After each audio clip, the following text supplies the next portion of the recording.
साध संगत जी, जिन्नी भी संगत माई भाई सतगुरां दे पावन दरबार विच हाज़र हन। अपनी राड़ा साहब संप्रदाय की मर्यादा है, सब संगत रल के सतगुरां की पवित्र बाणी का कीर्तन करती है। जिवें अपने महापुरख पहले हिस्से आप बोलते हैं, दूसरे हिस्से में सब भाई, तीसरे हिस्से में सब बीबियां भी शब्द विच बोलदियां ने भाई। उस तरह भाई सारिया ने हाज़री लवानी है।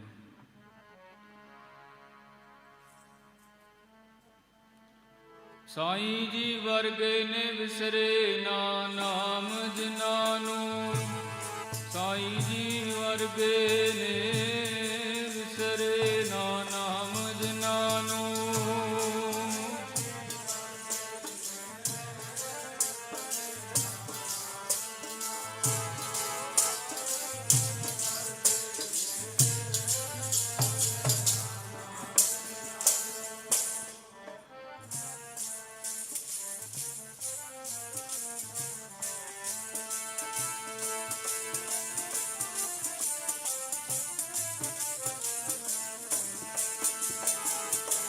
साईं जी वर्गे ने विसरे ना नाम जिनानू, साईं जी वर्गे ने विसरे ना नाम जिनानू।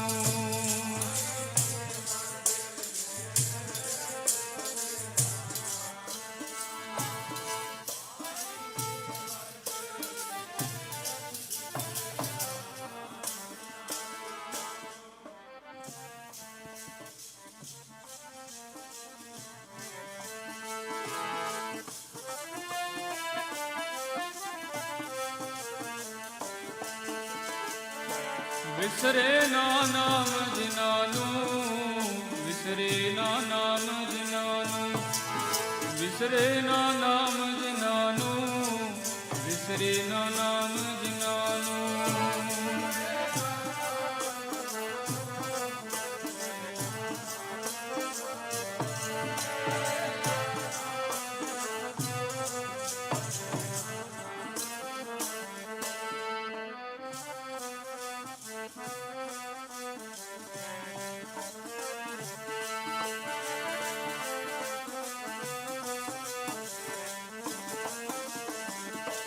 साईं जी वर्गे ने विसरे ना नाम जिनानू, साईं जी वर्गे ने विसरे ना नाम जिनानू।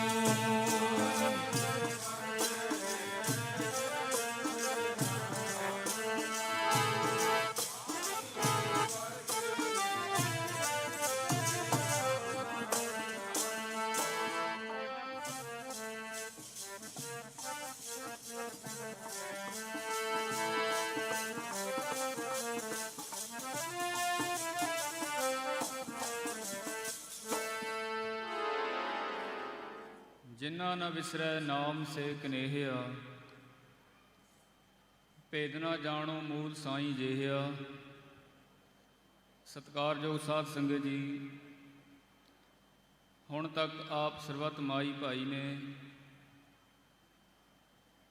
बहुत ही सत्कार ਅਤੇ सन्मानयोग संत बाबा करम सिंह जी महापुरख तिन्नां महापुरखों की याद मनाते हुए गुरबाणी के कीर्तन गुरमतियां विचारां सरवण करके समय और सवाद सफले कीते ने। जिथे अज महापुरखों की याद है, उत्थे पंचम पातशाह धन गुरु अर्जन देव साहब जी महाराज का पावन शहीदी दिहाड़ा भी है। सारिया संगतां नूं इस गल का भली प्रकार पता है। सतगुरु नानक देव जी महाराज तो ला के धन गुरु गोबिंद सिंह साहब जी महाराज तक आपां 10 पातशाहियां गिणदे हां। सतगुरु अर्जन देव साहब जी महाराज ते जदों गल पहुँचती है, उत्थे आपां गिणदे हां भी सिੱਖੀ ਦਾ मध है। क्योंकि जद तो ला के श्री गुरु नानक देव साहब जी महाराज ने सिੱਖੀ पंथ के बूटे नूं लाउणा कीता ਪੰਚਮ ਪਾਤਸ਼ਾਹ ਮਹਾਰਾਜ ਤੱਕ ਇਹ ਸਿੱਖੀ ਦਾ ਬੂਟਾ ਬਹੁਤ ਪ੍ਰਫੁੱਲਿਤ ਹੋ ਚੁੱਕਿਆ ਸੀ। ਸਤਿਗੁਰੂ ਪੰਜਵੇਂ ਪਾਤਸ਼ਾਹ ਦੀ ਦਾਸ ਗੱਲ ਤਾਂ ਕਰ ਰਿਹਾ ਸਾਧ ਸੰਗਤ ਜੀ, ਕਿਉਂਕਿ ਪੰਚਮ ਪਾਤਸ਼ਾਹ ਮਹਾਰਾਜ ਦਾ ਉਪਦੇਸ਼, ਪੰਚਮ ਪਾਤਸ਼ਾਹ ਮਹਾਰਾਜ ਦੀ ਪਵਿੱਤਰ ਬਾਣੀ ਔਰ ਜਿਨ੍ਹਾਂ ਦੀ ਆਪਾਂ ਯਾਦ ਮਨਾ ਰਹੇ ਹਾਂ, ਐਸੇ ਮਹਾਂਪੁਰਖਾਂ ਦਾ ਬਹੁਤ ਗੂੜਾ ਸੰਬੰਧ ਹੈ। ਜੇ ਇਸ ਵਿਸ਼ੇ ਵੱਲ ਧਿਆਨ ਦਈਏ ਤਾਂ ਸਾਧ ਸੰਗਤ ਜੀ, ਮਹਾਂਪੁਰਖ ਕਿੱਥੋਂ ਪੈਦਾ ਹੁੰਦੇ ਨੇ? ਮਹਾਂਪੁਰਖਾਂ ਦੇ ਐਸੇ ਜੀਵਨ ਕਿਉਂ ਹੁੰਦੇ ਨੇ? ਮਹਾਂਪੁਰਖਾਂ ਨੂੰ ਹੀ ਦੁਨੀਆ ਕਿਉਂ ਪੂਜਦੀ ਹੈ? ਥੋੜ੍ਹਾ ਜਿਹਾ ਦੁਨਿਆਵੀ ਤੌਰ 'ਤੇ ਸੋਚ ਕੇ ਦੇਖੋ। ਸਰੀਰ ਤਾਂ ਆਪਣੇ ਵਰਗਾ ਹੀ ਸੀ, ਮਾਤਾ ਦੇ ਪੇਟ ਤੋਂ ਜਨਮ ਹੋਇਆ, ਸਰੀਰ ਕਰਕੇ ਗਏ ਵੀ ਸੰਸਾਰ ਤੋਂ ਲੋਕਾਂ ਦੇ ਵਾਂਗ ਹੀ ਨੇ, ਪਰ ਉਹਨਾਂ ਦੇ ਜਿਉਣ ਦਾ ਜਿਹੜਾ ਢੰਗ ਹੈ, ਉਹਨਾਂ ਦੇ ਜੀਵਨ ਦੀ ਜਿਹੜੀ ਜੁਗਤੀ ਹੈ, ਉਹ ਵੱਖਰੀ ਹੈ। ਸੰਸਾਰ ਦੇ ਵਿੱਚ ਦੋ ਚੀਜ਼ਾਂ ਕੰਮ ਕਰਦੀਆਂ ਨੇ ਸਾਧ ਸੰਗਤ, ਇੱਕ ਹੈ ਸੱਚ ਔਰ ਦੂਸਰੀ ਹੈ ਸੱਤਾ। ਸੱਤਾ ਦੇ ਵਿੱਚ ਮਗਰੂਰ ਹੋਇਆ ਹੋਇਆ ਆਦਮੀ ਸਾਧ ਸੰਗਤ ਅਕਸਰ ਤੌਰ 'ਤੇ ਆਪਣੇ ਮਨ ਵੱਲੋਂ ਹਾਰ ਜਾਂਦਾ ਹੈ। ਸਾਰਾ ਸੰਸਾਰ ਜਿੱਤ ਕੇ ਵੀ ਕਈ ਲੋਕੀ ਹਾਰੇ ਹੋਏ ਦੇਖੇ ਨੇ, ਪਰ ਜਿਨ੍ਹਾਂ ਦੇ ਕੋਲ ਸੱਚ ਹੈ ਉਹ ਭਾਵੇਂ ਦੁਨੀਆ ਨੂੰ ਜਿੱਤਣ ਚਾਹੇ ਨਾ ਜਿੱਤਣ। ਸਤਿਗੁਰੂ ਨਾਨਕ ਦੇਵ ਜੀ ਮਹਾਰਾਜ ਸ੍ਰੀ ਜਪਜੀ ਸਾਹਿਬ ਦੀ 28ਵੀਂ ਪੌੜੀ ਵਿੱਚ ਕਹਿੰਦੇ ਨੇ, ਆਈ ਪੰਥੀ ਸਗਲ ਜਮਾਤੀ ਮਨ ਜੀਤੈ ਜਗ ਜੀਤ। ਜਿਨ੍ਹਾਂ ਨੇ ਆਪਣੇ ਮਨ ਨੂੰ ਜਿੱਤਿਆ ਨਾ, ਉਹ ਸਾਰੇ ਸੰਸਾਰ ਦੇ ਹੀ ਜੇਤੂ ਨੇ। ਬਲਕਿ ਵੱਡੇ ਵੱਡੇ ਰਾਜੇ ਮਹਾਰਾਜੇ ਵੀ ਐਸੇ ਮਨ ਨੂੰ ਜਿੱਤਣ ਵਾਲੇ ਮਹਾਂਪੁਰਖਾਂ ਦੇ ਚਰਨਾਂ ਵਿੱਚ ਆ ਪੈਂਦੇ ਰਹੇ ਨੇ ਔਰ ਪੈਂਦੇ ਰਹਿਣਗੇ। ਮਹਾਂਪੁਰਖਾਂ ਨੇ ਵੱਡੀਆਂ ਵੱਡੀਆਂ ਬਾਦਸ਼ਾਹੀਆਂ ਬਖਸ਼ਿਸ਼ ਕੀਤੀਆਂ ਨੇ ਰਾਜੇ ਮਹਾਰਾਜਿਆਂ ਨੂੰ। ਜਦੋਂ ਚੰਦੂ ਨੇ ਕਿਹਾ ਸੀ ਨਾ ਸਤਿਗੁਰੂ ਪੰਚਮ ਪਾਤਸ਼ਾਹ ਮਹਾਰਾਜ ਨੂੰ ਵੀ, ਮਹਾਰਾਜ ਜੀ ਆਹ ਸਾਰੀਆਂ ਸ਼ਰਤਾਂ ਮੰਨ ਲਓ, ਪੰਚਮ ਪਾਤਸ਼ਾਹ ਮਹਾਰਾਜ ਕਹਿੰਦੇ, ਚੰਦੂਆ ਤੈਨੂੰ ਹੈ ਸੱਤਾ ਦਾ ਗਰੂਰ, ਤੂੰ ਸੱਤਾ ਤੇ ਖੜਾ ਹੈ ਔਰ ਅਸੀਂ ਸੱਚ ਤੇ ਖੜੇ ਹਾਂ। ਤੇਰੀ ਸੱਤਾ ਕਦੇ ਹੈ ਔਰ ਕਦੇ ਨਹੀਂ ਰਹੇਗੀ, ਪਰ ਜਿਹੜਾ ਸਾਡਾ ਸੱਚ ਹੈ ਉਹ ਪਹਿਲਾਂ ਵੀ ਖੜਾ ਸੀ। ਭਾਵੇਂ ਇਹਨੂੰ ਸਾਹਮਣੇ ਆਉਣ ਵਾਸਤੇ ਸਮਾਂ ਜ਼ਰੂਰ ਲੱਗ ਜਾਂਦਾ ਹੈ, ਪਰ ਸੱਚ ਕਦੇ ਛੁਪਿਆ ਨਹੀਂ ਰਹਿੰਦਾ। ਹੁਣ ਵੀ ਸਾਧ ਸੰਗਤ ਜੀ ਸੱਚ ਖੜਾ ਹੈ, ਆਉਣ ਵਾਲੇ ਸਮੇਂ ਦੇ ਅੰਦਰ ਵੀ ਸੱਚ ਇਸੇ ਤਰ੍ਹਾਂ ਖੜਾ ਹੀ ਰਹੇਗਾ।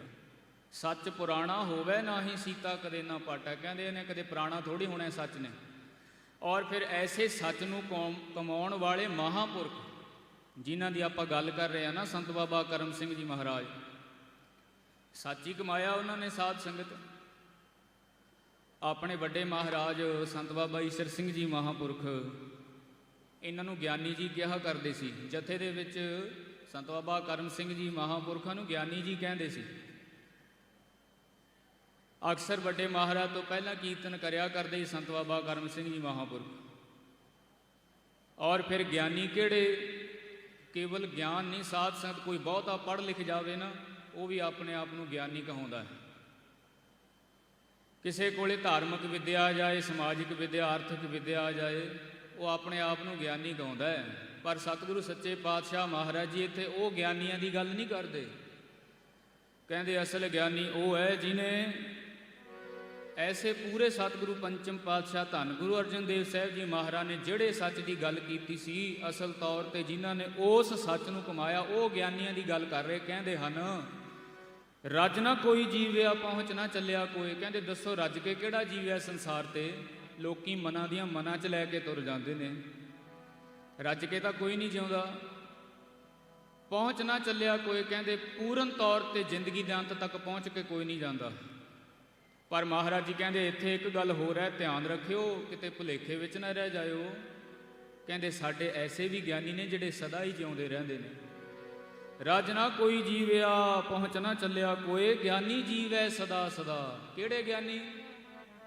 ਜਿਹੜੇ ਸਤਿਗੁਰੂ ਸਾਹਿਬ ਜੀ ਮਹਾਰਾਜ ਦਿੱਤੇ ਹੋਏ ਗਿਆਨ ਨੂੰ ਲੈ ਕੇ ਗਿਆਨ ਸਵਰੂਪ ਹੋ ਗਏ ਨੇ। ਸੰਤ ਬਾਬਾ ਕਰਮ ਸਿੰਘ ਜੀ ਮਹਾਂਪੁਰਖਾਂ ਵਰਗੇ ਮਹਾਂਪੁਰਖ, ਤੇ ਉਹਨਾਂ ਦੇ ਵਾਸਤੇ ਕੀ ਕਹਿੰਦੇ ਨੇ? ਉਹਨਾਂ ਦਾ ਸਰੀਰ ਹੋਵੇ ਚਾਹੇ ਨਾ ਹੋਵੇ, ਜਿਵੇਂ ਅੱਜ ਆਪਾਂ ਉਹਨਾਂ ਦੀ ਯਾਦ ਮਨਾ ਰਹੇ ਹਾਂ ਨਾ, ਕਿੰਨਾ ਟਾਈਮ ਹੋ ਗਿਆ ਦੇਖੋ, ਕਿੰਨਵੀਂ ਯਾਦ ਹੈ ਸਾਧ ਸੰਗਤ ਜੀ। ਆਪਣੇ ਪਰਿਵਾਰ ਦੇ ਵਿੱਚੋਂ ਕੋਈ ਬੰਦਾ ਚਲਿਆ ਜਾਏ 5 7 ਸਾਲ 10 ਸਾਲ, ਫਿਰ ਤਾਂ ਤੀਜੀ ਚੌਥੀ ਪੀੜ੍ਹੀ ਭੁੱਲੇ ਜਾਂਦੀ ਹੈ ਨਾ ਵੀ ਆਹ ਬੰਦਾ ਵੀ ਹੁੰਦਾ ਸੀ ਸਾਡੀ ਕੁੱਲ 'ਚ।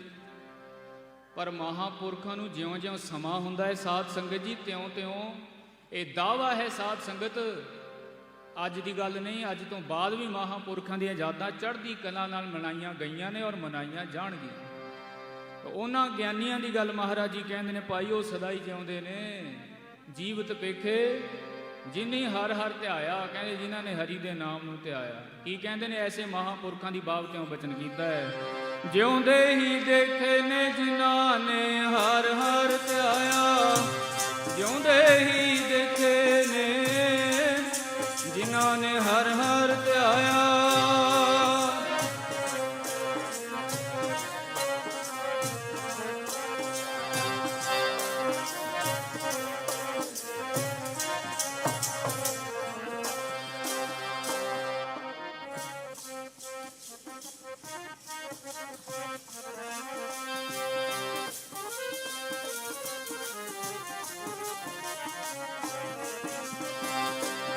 ਜਿਉਂਦੇ ਹੀ ਦੇਖੇ ਨੇ, ਜਿਉਂਦੇ ਹੀ ਦੇਖੇ ਨੇ ਜਿਨ੍ਹਾਂ ਨੇ ਹਰ ਹਰ, ਜਿਉਂਦੇ ਹੀ ਦੇਖੇ ਨੇ ਜਿਨ੍ਹਾਂ ਨੇ ਹਰ ਹਰ ਧਿਆਇਆ।